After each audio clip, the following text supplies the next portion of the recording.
Hi friends, ನಮಸ್ಕಾರ. Welcome back to my channel. ಇವತ್ತು ಒಂದು ಡೈಲಿ ವ್ಲಾಗ್ನ ನಿಮ್ಮ ಜೊತೆ ಶೇರ್ ಮಾಡ್ಕೊಳ್ತಾ ಇದ್ದೀನಿ. ಇವತ್ತು ಗುರುವಾರ, ಗುರುಗಳ ವಾರ. ಇವತ್ತು ತುಂಬಾ ವಿಶೇಷ ದಿನ, ಯಾಕೆಂದ್ರೆ ಇವತ್ತು ಪುಷ್ಯ ನಕ್ಷತ್ರ ಬಂದಿರುವಂತದ್ದು. ಗುರು ಪುಷ್ಯಾಮೃತ ಯೋಗ ಇದೆ. ಗುರು ಪುಷ್ಯಾಮೃತದ ಪ್ರಯುಕ್ತ ನಾನು ಮಂಗಳವಾರ ಒಂದು ವಿಡಿಯೋ ಶೂಟ್ ಮಾಡಿದೆ. ಅದೇನು ಅಂದ್ರೆ ರಾಯರ ಬೃಂದಾವನದ ರಂಗೋಲಿಯನ್ನ ಹೇಗ್ ಹಾಕ್ಬೇಕು ಅಂತ ನಾನು ವಿಡಿಯೋ ಮಾಡ್ತಾ ಇರುವಂತದ್ದು. ಇದು ಒಂದು ರಿಕ್ವೆಸ್ಟೆಡ್ ವಿಡಿಯೋ ಆಗಿತ್ತು. ತುಂಬಾ ದಿನದಿಂದ ಅನ್ಕೊಳ್ತಾ ಇದ್ದೆ ಈ ಒಂದು ವಿಡಿಯೋ ಮಾಡ್ಬೇಕು ಅಂತ, ಆದ್ರೆ ಕಾರಣಾಂತರಗಳಿಂದ ನಂಗೆ ಮಾಡಕ್ ಆಗಿರ್ಲಿಲ್ಲ. ಇನ್ನು 2 ಡೇಸ್ ಟೈಮ್ ಇತ್ತಲ್ಲ, ಹಾಗಾಗಿ ಮಂಗಳವಾರ ನಾನು ವಿಡಿಯೋ ಮಾಡಿ ಅಪ್ಲೋಡ್ ಮಾಡಿದೆ. ಯಾಕೆಂದ್ರೆ ಯಾರಾದ್ರೂ ಈ ಒಂದು ರಂಗೋಲಿನ ಹಾಕ್ಬೇಕು ಅಂತ ಇದ್ರೆ ಅವ್ರಿಗೆ ಯೂಸ್ ಆಗ್ಲಿ ಅಂತ. ಗುರುವಾರ ಏನಾದ್ರೂ ವ್ರತ ಮಾಡ್ಬೇಕು ಅಂತ ಇದ್ರೆ ಅಂತವ್ರು ಈ ಒಂದು ರಂಗೋಲಿಯನ್ನ ಹಾಕಿ ಪೂಜೆ ಮಾಡಿದ್ರೆ ತುಂಬಾನೇ ಒಳ್ಳೇದಾಗತ್ತೆ. ಬೃಂದಾವನದಲ್ಲಿ ರಾಯರ ಸಾನ್ನಿಧ್ಯ ಇದೆ, ಹಾಗಾಗಿ ಬೃಂದಾವನದ ರಂಗೋಲಿಯನ್ನ ಮನೆಯಲ್ಲಿ ಹಾಕೋದ್ರಿಂದ ತುಂಬಾನೇ ಒಳ್ಳೇದಾಗತ್ತೆ.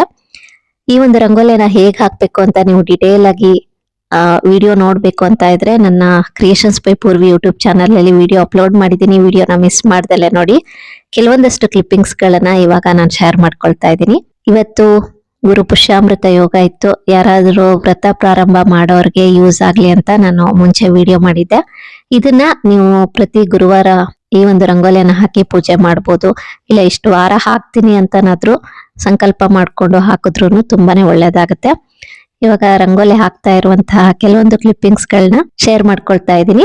ವಿಡಿಯೋ ಲಿಂಕ್ ನ ಬೇಕಾದ್ರೆ ಡಿಸ್ಕ್ರಿಪ್ಷನ್ ಬಾಕ್ಸ್ ಅಲ್ಲಿ ಕೊಟ್ಟಿರ್ತೀನಿ, ಒಮ್ಮೆ ನೀವು ಚೆಕ್ ಮಾಡಿ. ಇಲ್ಲಿಗೆ ಹೊಸಬ್ರಾದ್ರೆ ಸಬ್ಸ್ಕ್ರೈಬ್ ಮಾಡ್ಕೊಳ್ಳಿ, ಹಾಗೆ ಪಕ್ಕದಲ್ಲೇ ಇರುವಂತಹ ಬೆಲ್ ಐಕಾನ್ ಮರಿದಲ್ಲೇ ಕ್ಲಿಕ್ ಮಾಡಿ. ಇದರಿಂದ ಹೊಸ ಹೊಸ ವಿಡಿಯೋಸ್ ಬಂದ್ರೆ ನಿಮಗೆ ನೋಟಿಫಿಕೇಶನ್ ಬರುತ್ತೆ. ವಿಡಿಯೋ ಇಷ್ಟ ಆದಲ್ಲಿ ಲೈಕ್ ಮಾಡಿ, ಕಮೆಂಟ್ ಮಾಡಿ, ಹೆಚ್ಚು ಜನಕ್ಕೆ ವಿಡಿಯೋನ ಶೇರ್ ಮಾಡಿ.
ನೋಡ್ತಾ ಇದ್ದೀರಲ್ವಾ, ಇದು ರಾಯರ ಬೃಂದಾವನದ ರಂಗೋಲೆ. ತುಂಬಾ ಸುಲಭವಾಗಿ ಹಾಕ್ಬೋದು. ನೀವು ಕೂಡ ಪ್ರತಿ ಗುರುವಾರ ಹಾಕಿ ತುಂಬಾನೇ ಒಳ್ಳೇದಾಗುತ್ತೆ. ಇದ್ರ ಬಗ್ಗೆ ಹೆಚ್ಚಿನ ಮಾಹಿತಿನ ತಿಳ್ಕೊಬೇಕು ಅಂತ ಇದ್ರೆ creations by Purvi YouTube channel ಅಲ್ಲಿ ವಿಡಿಯೋ ಇದೆ, ಮಿಸ್ ಮಾಡ್ದಲೆ ನೀವು ಕೂಡ ವಿಡಿಯೋ ನೋಡಿ.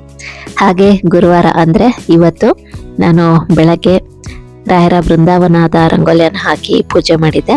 ಅದರ ಒಂದು ಕ್ಲಿಪ್ಪಿಂಗ್ ಅನ್ನ ತಗೊಂಡಿದ್ದೆ, ಅದನ್ನ ಇವಾಗ ನಿಮ್ಗೆ ಶೇರ್ ಮಾಡ್ತಾ ಇದ್ದೀನಿ. ನಂಗೆ ಡೀಟೇಲ್ ಆಗಿ ವಿಡಿಯೋ ಮಾಡೋಕ್ಕಾಗಲಿಲ್ಲ, ಯಾಕೆಂದ್ರೆ ನಾನು ಮನೇಲಿ ಪೂಜೆ ಮಾಡಿ ರಾಯರ ಮಠಕ್ಕೆ ಕೂಡ ಹೋಗೋದಿತ್ತು. ಹಾಗಾಗಿ ಒಂದೆರಡು ಕ್ಲಿಪ್ಪಿಂಗ್ಸ್ ಅನ್ನ ಮಾತ್ರ ತಗೊಂಡಿದ್ದೆ, ಅದನ್ನ ಇವಾಗ ನಿಮ್ ಜೊತೆ ಶೇರ್ ಮಾಡ್ಕೊಳ್ತಾ ಇದ್ದೀನಿ. ಟೈಮ್ ಆಗ್ಲೇ 8:15 ಆಯ್ತು. ಇವತ್ತಂತೂ ತುಂಬಾನೇ ಟೈಮ್ ಆಗೋಯ್ತು, 8:15 ಆಗೋಯ್ತು. ನಾನು ಯಾವಾಗ್ಲೂ ರಾಯರ ಮಠಕ್ಕೆ ಹೋಗೋದು 7:15 ಇಲ್ಲ 8 ಗಂಟೆಗೆಲ್ಲ ಹೋಗ್ತಾ ಇದ್ದೆ. ಆದ್ರೆ ಇವತ್ತು ಲೇಟ್ ಆಯ್ತು, ಯಾಕೆಂದ್ರೆ ಬೆಳಗ್ಗೆನೆ ತುಂಬಾನೇ ಮಳೆ ಬರ್ತಾ ಇತ್ತು. ನಾನು ಕೆಲಸ ಎಲ್ಲ ಮುಗಿಸ್ದೆ, ಪೂಜೆ ಎಲ್ಲ ಮಾಡಿದೆ. ಆದ್ರೂ ಮಳೆ ನಿಲ್ಲೇ ಇಲ್ಲ. 9:15 ಅಷ್ಟೊತ್ತಿಗೆ ಸ್ವಲ್ಪ ಮಳೆ ನಿಂತೋಯ್ತು. ಅವಾಗ ನಾನು ರಾಯರ ಮಠಕ್ಕೆ ಹೋದೆ, ಯಾಕೆಂದ್ರೆ ಮತ್ತೆ ಇನ್ನ ಲೇಟ್ ಆದ್ರೆ ರಾಯರ ಮಠಕ್ಕೆ ಹೋಗಕ್ಕಾಗಲ್ಲ, ದೀಪ ಹಚ್ಚಕ್ಕಾಗಲ್ಲ ಅಂತ. ಯಾಕೆಂದ್ರೆ ಇವತ್ತು 11:30 ತನಕ ಮಾತ್ರ ಪುಷ್ಯ ನಕ್ಷತ್ರ ಇತ್ತು. ಹಾಗಾಗಿ ಆ ಒಂದು ಟೈಮಲ್ಲೇ ಹೋಗಿ ಸೇವೆ ಮಾಡೋದಿತ್ತು. ಹಾಗಾಗಿ ನಾನು ಬೇಗನೆ ಹೋಗಬೇಕು ಅಂತಲೇ ಬೇಗನೂ ಎದ್ದಿದ್ದೆ, ಆದರೆ ಆಗಲೇ ಇಲ್ಲ. ಅಕಸ್ಮಾತ್ ಮಠಕ್ಕೆ ಹೋಗೋಕ್ಕಾಗಲಿಲ್ಲ ಅಂದರೆ ಮನೇಲೇ ದೀಪ ಬೆಳಗೋಣ ಅಂತ ಕೂಡ ಡಿಸೈಡ್ ಮಾಡಿದ್ದೆ. ಅಷ್ಟೊತ್ತಿಗೆ ಸ್ವಲ್ಪ ಮಳೆ ಕಮ್ಮಿ ಆಯ್ತಲ್ಲ, ಆವಾಗ ನಾನು ರಾಯರ ಮಠಕ್ಕೆ ಹೋದೆ. ನಮ್ಮ ಹಾಸನದ ಉತ್ತರ ಬಡಾವಣೆಯಲ್ಲಿ ಇರುವಂತಹ ನಂಜನಗೂಡು ಶ್ರೀ ರಾಘವೇಂದ್ರ ಸ್ವಾಮಿ ಮಠ ಇದು. ಇಲ್ಲಿಗೆ ಬಂದು ನಾನು ಮೊದಲಿಗೆ ನಮಸ್ಕಾರ ಮಾಡಿ ದೀಪವನ್ನು ಬೆಳಗ್ದೆ. ಅಭಿಷೇಕ ಮುಗಿದೋಗಿತ್ತು. ಆಮೇಲೆ ನಾನು ದೀಪವನ್ನು ಅಂದರೆ ತುಪ್ಪದ ದೀಪವನ್ನು ನಾನು ಪ್ರತಿ ಗುರುವಾರ ಹಚ್ಚುತ್ತೀನಿ. ತುಪ್ಪದ ದೀಪವನ್ನು ಹಚ್ಚಿ ಬೆಳಗಿ ಪ್ರದಕ್ಷಿಣೆ ಸೇವೆಯನ್ನು ಮಾಡಿದೆ. ಇವತ್ತಂತೂ ಮಠ ತುಂಬ ರಶ್ ಇತ್ತು. ಯಾಕೆಂದರೆ ಇವತ್ತು ಗುರುಪುಷ್ಯ ಯೋಗ ಇತ್ತು ಅಂತನೋ ಏನೋ ಗೊತ್ತಿಲ್ಲ. ಅಂದರೆ ಪ್ರತಿ ಗುರುವಾರ ರಶ್ ಇರುತ್ತೆ, ಆದರೆ ಇವತ್ತಂತೂ ತುಂಬ ರಶ್ ಇತ್ತು. ನಾನು ಸೇವೆ ಎಲ್ಲ ಮುಗಿಸಿ ಇವಾಗ ನಾಮಲೇಖನ ಬರೆಯೋಣ ಅಂತ ಬುಕ್ಕು ತಗೊಂಡೆ. ನಾಮಲೇಖನವನ್ನು ಕೂಡ ಬರೆದೆ. ನಾನು ರಾಯರ ಮಠದಲ್ಲಿ ಇವತ್ತು ನಾನು ನಾಮಲೇಖನವನ್ನು ಬರೆದಿದ್ದು. ಅಂದರೆ ಇವತ್ತು ಪುಷ್ಯ ನಕ್ಷತ್ರ ಕೂಡ ಇತ್ತಲ್ಲ, ಈ ಒಂದು ಸಮಯದಲ್ಲಿ ನಾವು ಸೇವೆ ಮಾಡಿದ್ರೆ ತುಂಬಾ ಒಳ್ಳೆಯದು. ಹಾಗಾಗಿ ಇವತ್ತಿಂದನೇ ನಾನು ನಾಮಲೇಖನವನ್ನು ಬರಿಬೇಕು ಅಂತ ಅಂದ್ಕೊಂಡಿದ್ದೆ. 108 ಸಲ ನಾನು ಶ್ರೀ ರಾಘವೇಂದ್ರಾಯ ನಮಃ ಅಂತ ನಾನು ಬರೆದೆ. ಅದಂತೂ ನನಗೆ ತುಂಬಾ ಖುಷಿ ಆಯಿತು. ಹಾಗೆ ಇವತ್ತು ತುಪ್ಪದ ದೀಪವನ್ನು ಹಚ್ಚಿದೆ, ಪ್ರದಕ್ಷಿಣೆ ಸೇವೆಯನ್ನು ಮಾಡಿದೆ, ಹಾಗೆ ನಾಮಲೇಖನವನ್ನು ಬರೆದೆ. 108 ಸಲ ನಾನು ಅಷ್ಟಾಕ್ಷರ ಮಂತ್ರವನ್ನು ಕೂಡ ಹೇಳ್ಕೊಂಡೆ. ಇವತ್ತು ಎಷ್ಟು ನಾವು ಗುರುಗಳಿಗೆ ಭಕ್ತಿಪೂರ್ವಕವಾಗಿ ಸೇವೆಯನ್ನು ಸಲ್ಲಿಸ್ತೀವಿ ಅಷ್ಟು ಒಳ್ಳೇದಾಗುತ್ತೆ. ಹಾಗೆ ಮನೆಯಲ್ಲಿ ಕೂಡ ನನ್ನ ಹಸ್ಬೆಂಡ್ ಇವತ್ತು ಅಭಿಷೇಕವನ್ನ ಕೂಡ ಮಾಡಿದ್ರು. ಮನೆಯಲ್ಲೂ ಅಷ್ಟೇ ಪೂಜೆ ಎಲ್ಲ ತುಂಬಾನೇ ಚೆನ್ನಾಗಾಯ್ತು. ಹಾಗೆ ರಾಯರ ಮಠಕ್ಕೆ ಹೋಗಿ ಸೇವೆ ಮಾಡಿದ್ದಂತೂ ತುಂಬಾನೇ ಖುಷಿ ಆಯ್ತು. ಹಾಗೆ ದರ್ಶನನೂ ಅಷ್ಟೇ ತುಂಬಾನೇ ಚೆನ್ನಾಗಾಯ್ತು. ಬೆಳಗ್ಗೆ ಬೇಗ ಹೋದ್ರೆ ಸೇವೆ ಎಲ್ಲ ಮಾಡ್ಬೋದು. ಈಗಂತೂ ತುಂಬಾನೇ ರಶ್ ಆಗ್ಬಿಟ್ಟಿದೆ. ಹಾಗಾಗಿ ಪ್ರದಕ್ಷಿಣೆ ಹಾಕೋದು ಕಷ್ಟ. ತುಪ್ಪದ ದೀಪವನ್ನು ಹಚ್ಚಿ ಪ್ರದಕ್ಷಿಣೆ ಹಾಕೋದು ತುಂಬಾನೇ ಕಷ್ಟ ಅಂತ ಅನ್ಸುತ್ತೆ. ಹಾಗಾಗಿ ನಾನು ಬೇಗನೆ ಹೋಗ್ಬಿಡ್ತೀನಿ.